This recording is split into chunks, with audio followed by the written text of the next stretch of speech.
Thank you so much, Governor of this county, Honorable B. The President of IEBK was represented here, the President of ASEC, DGs were around, and the CECs and everybody. Good morning. And I stand here to represent the PS for Crop Development. Dr. Paul Rono was not able to come. Paul Rono is just he's a third in the ministry, so he was trying to organize himself. But he gave me a speech to come and read on his behalf because he's not able to attend. He promised that we'll be working with you, we'll be attending all the other events in the future once he settles.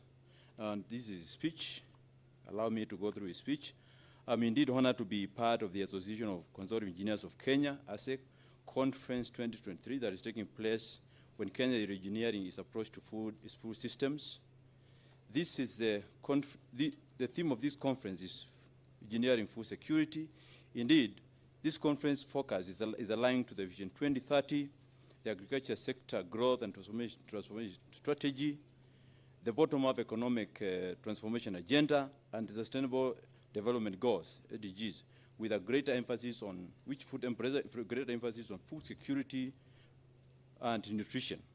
Agriculture contributes 33% of the gross domestic product and 27% of the GDP indirectly through linkages with other sectors of the Kenyan economy. The sector plays an important, employs about 40% of the population and more than 70% of the rural people.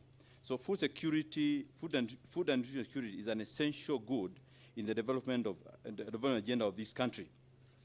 Article 431C of the Constitution of Kenya on the social and economic rights states that every person has a right to be free from hunger and to have adequate food of acceptable quality, thus providing a human rights-based approach to food and nutrition security in this country.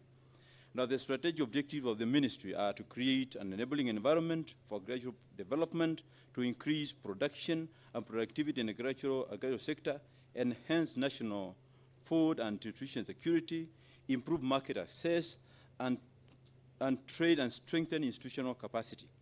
The ministry recognizes climate change as an impediment to sustainable development and has negatively impacted on the agricultural sector. Agriculture in Kenya is predominantly rain-fed and therefore vulnerable to climate change, particularly changes in temperature regimes and precipitation patterns and extreme water events, which has led to unsustainable agricultural land and water management as well as decreased agricultural production and productivity. To help the country realize the 100% food and nutrition security, which is in our bottom-up agenda, both steps are needed to save Kenyans from perpetual cycle of hunger, climate change, and dependency on rain-fed agriculture. The ministry has put in place policies and strategies to transform food systems towards achieving 100% food and nutrition security. This includes the SDGs, the agricultural sector transformation strategy, the agricultural mechanization policy, the agricultural soil management policy, and many other policies that we feel will guide that sector in enabling Kenyans to feed ourselves. The policy and strategies, among other, are geared towards revitalizing the agriculture sector to achieve zero hunger and 100% food security. The agro-industry provides a crucial farm industry linkage, which helps accelerate agricultural development by creating backyard linkages that supply, credit, inputs, and all the others, and forward linkages in processing and marketing, and adding value to the farmer's produce, that through the appropriate agro-processing technologies, thereby generating employment opportunities and increasing farmers' income. Value-added agriculture is touted as a solution to the problem facing Kenyan farmers. Value addition along the value chain, increases productivity and incomes. The ministry, through its 10 agricultural development centers that are spread throughout the country, promotes agro-processing by incubating small and micro medium enterprises along the various value chains. Further, the ministry has spearheaded the establishment of agri-Huduma mechanization hubs, which will provide all mechanization services to farmers along the value chain in the various regions. The hubs links farmers, private sector, and provide platform for disseminating appropriate climate-smart technologies to farmers, entrepreneurs, and agro-based SMEs, and an adoption of modern agricultural innovations. Now, post-harvest is another issue, and it has been an impediment in achieving 100% food security. The agricultural sector has estimated about 30% losses in harvest. Following the government intervention in enhancing access to low fertilizer and other inputs by farmers under the government subsidy initiative, there is an expected bumper harvest, and this region will be part of the region that is targeted to minimize the assorted post-harvest losses along the maize value chain, which is common here. The ministry is in the process of procuring 100 mobile grain dryers. Additionally, the ministry has been supporting farmers, farm cooperatives, and groups through construction of grain storage facilities equipped with drying facilities. A lot of storage facilities have already been developed, and we hope this will be handy in saving most of the harvest that we are going to experience this season. Additionally, the ministry has also been supporting farm cooperatives and traders in acquiring affordable and appropriate cooling facilities, which can sustainably reduce the loss of fresh produce. Recently, the government launched the cold storage in Kalau for potato, and this will be able to save a lot of potatoes that are lost from this region. Further, the ministry has put in place a warehouse receipt system, which allows farmers to hold their produce in certified warehouses where it is tested, cleaned, graded, and stored, with the owners of the commodity receiving receipt as a proof of ownership as they await the price to be in their favor before selling the same, hence avoiding the middlemen who have been exploiting our farming community. Rain-fed agriculture puts agriculture in the country at risk of loss of livelihood, and hundreds of small farmers who remain hostage of climate change with the current weather changes and large effects of climate change. Irrigated agriculture is the most viable, and we are happy that at least the government is putting on board a proper irrigation system and water harvest system to support food production. The production in this acreage has been, curtailed by inadequate water supply and poor water management practices, and therefore there is need, as we establish irrigation scheme, to think about adequate water supply in the system. This will help establish steady production of food and crops in the schemes.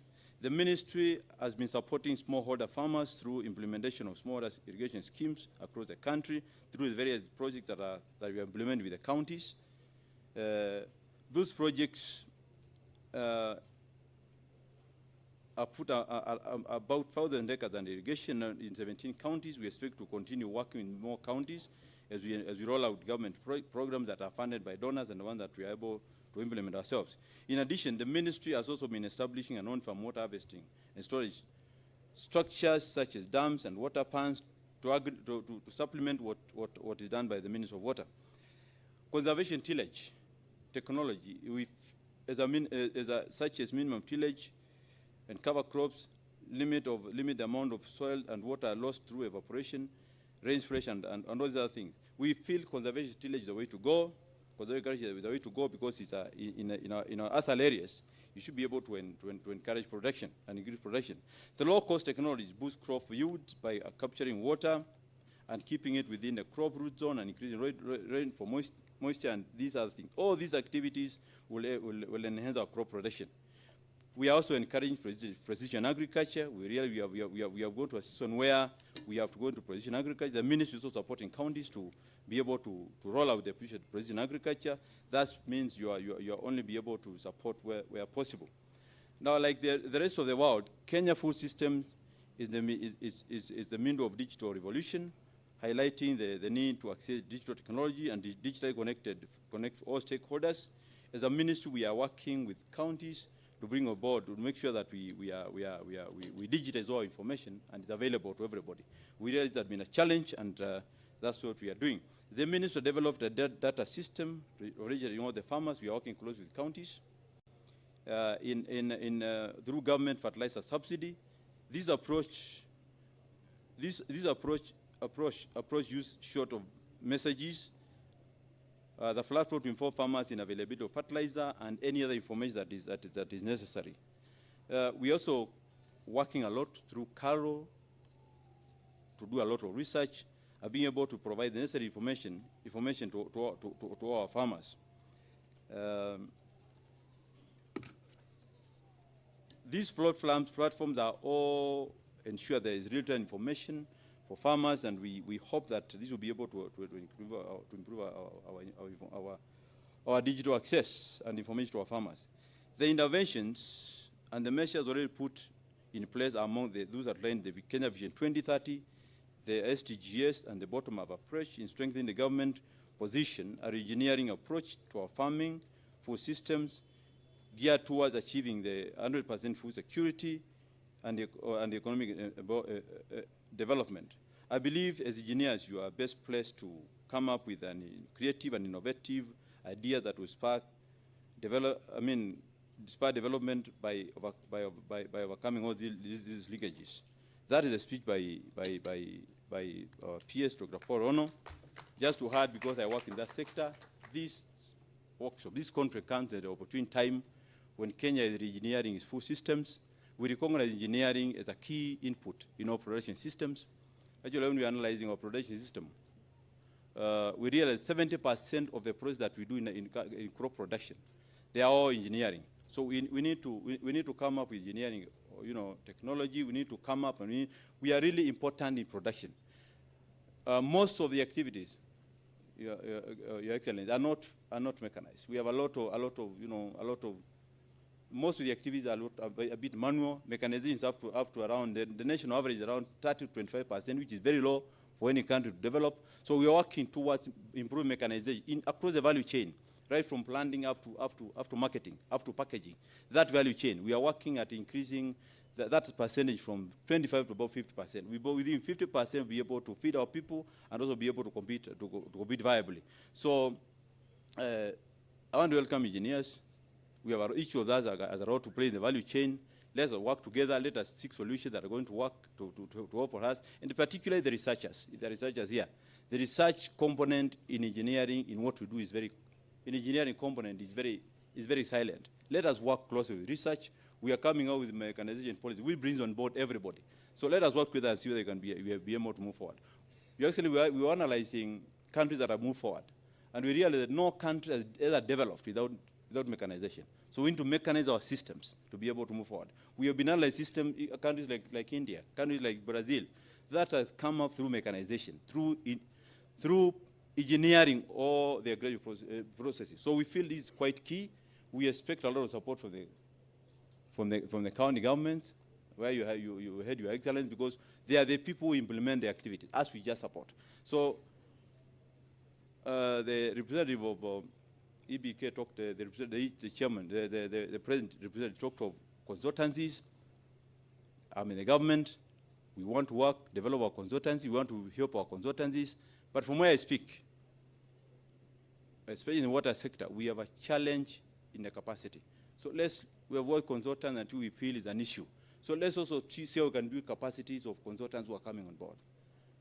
Let's see how we can build the capacity of them, so that whoever you give them abroad can be able to deliver. Otherwise, those few remarks, I think this is a very good opportunity for us to be able to share. It's a very good opportunity to be able to think out how we are going to feed our people. It's an embarrassment, Your Excellency, to have 4 people. I mean, to have people, we cannot feed ourselves. 4.4, we are having about 5 million people who have to be fed, perpetually, hungry. Let's think forward.